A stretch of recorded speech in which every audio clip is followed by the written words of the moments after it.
ఆశ్చర్యకరమైన బైబిల్ పాఠంగా దినవృత్తాంతములు 2వ గ్రంథము 8వ అధ్యాయం చదువుకుందాము.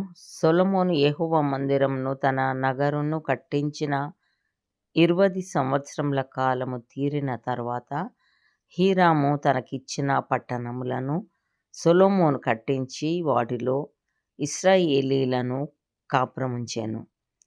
తరువాత సొలొమోను హమాతు సోబా అను స్థలమునకు పోయి దానిని పట్టుకొనెను. మరియు అరణ్యమందుండు తద్మోరుకును హమాతు దేశమందు ఖజానా ఉంచు పట్టణములన్నిటికిని ప్రాకారములను కట్టించెను. ఇదియుగాక అతడు ఎగువ బేత్ హరోను, దిగువ బేత్ హరోను గౌనులు అడ్డగడలు గల ప్రాకార పట్టణములుగా కట్టించెను. బయలతును ఖజానా ఉంచు పట్టణములన్నిటినీ, రథములుంచు పట్టణములన్నిటినీ, గుర్రపు రౌతులుండు పట్టణములన్నిటినీ కట్టించెను. మరియు యెరూషలేము నందును లెబానోను నందును తాను ఏలు దేశములన్నిటి యందును ప్రాకారపురములుగా కట్టించవలెనని తానుద్దేశించిన పట్టణములన్నిటినీ సొలొమోను కట్టించెను.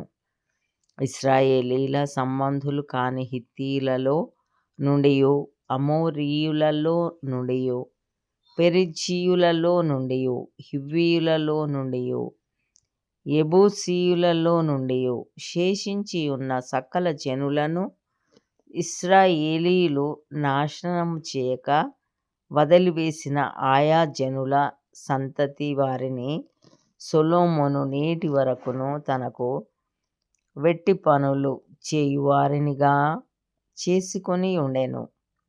అయితే ఇశ్రాయేలీలలో ఒకనినైనను సొలొమోను తన పని చేయుటకు దాసునిగా నియమింపలేదు. వారిని యోధులుగాను, తన అధిపతులలో ప్రధానులుగాను, రథములకును గుర్రపు రౌతులకును అధిపతులుగాను నియమించెను. వీరిలో శ్రేష్ఠులైన 250 మంది రాజైన సొలొమోను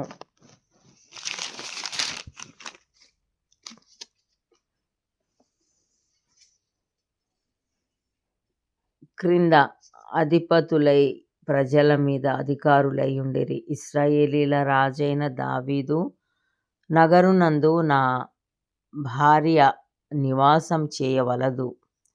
యెహోవా మందసమున్న స్థలములు ప్రతిష్ఠితములు అని చెప్పి సొలొమోను ఫరో కుమార్తెను దావీదు పట్టణం నుండి తాను ఆమె కొరకు కట్టించిన నగరునకు రప్పించెను. అది మొదలుకొని సొలొమోను తాను మంటపము ఎదుట కట్టించిన యెహోవా బలిపీఠము మీద దహన బలులు అర్పించుచూ వచ్చెను. అతడు అనుదిన నిర్ణయము చొప్పున మోషే ఇచ్చిన ఆజ్ఞను బట్టి విశ్రాంతి దినముల యందును, అమావాస్యల యందును, నియామక కాలముల యందును, సంవత్సరమునకు ముమ్మారు జరుగు పండుగల యందును, అనగా పులియని రొట్టెల పండుగ యందును, వారముల పండుగ యందును, పర్ణశాలల పండుగ యందును యెహోవాకు దహన బలులు అర్పించుచూ వచ్చెను.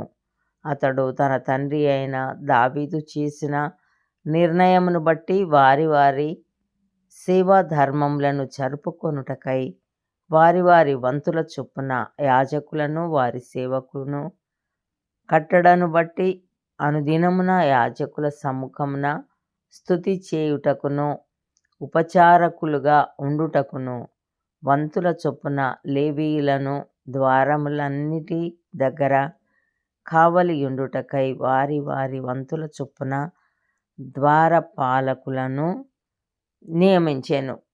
దైవజనుడైన దావీదు అలాగుననే యాజ్ఞ ఇచ్చియుండెను. ఏ విషయమును గూర్చియే గాని, బొక్కసములను గూర్చియే గాని రాజు యాజకులకును లేవీయులకును చేసియున్న నిర్ణయమును బట్టి వారు సమస్తమును జరుపుచూ వచ్చిరి. యెహోవా మందిరమునకు పునాది వేసిన దినము మొదలుకొని అది సంపూర్ణమగు వరకు సొలొమోను పని అంతయు చేయించెను. అప్పుడు యెహోవా మందిరము సమాప్తమాయెను.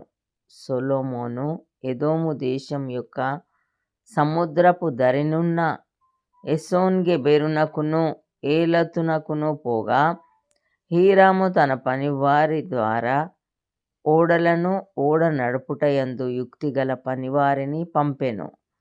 వీరు సొలొమోను పనివారితో కూడా ఓఫీరునకు పోయి అక్కడ నుండి 900 మణుగుల బంగారమును ఎక్కించుకొని రాజైన సొలొమోను నొద్దకు తీసుకొని వచ్చిరి. ఇంతటితో ఈ దినం కొరకైన బైబిల్ పాఠము సరి.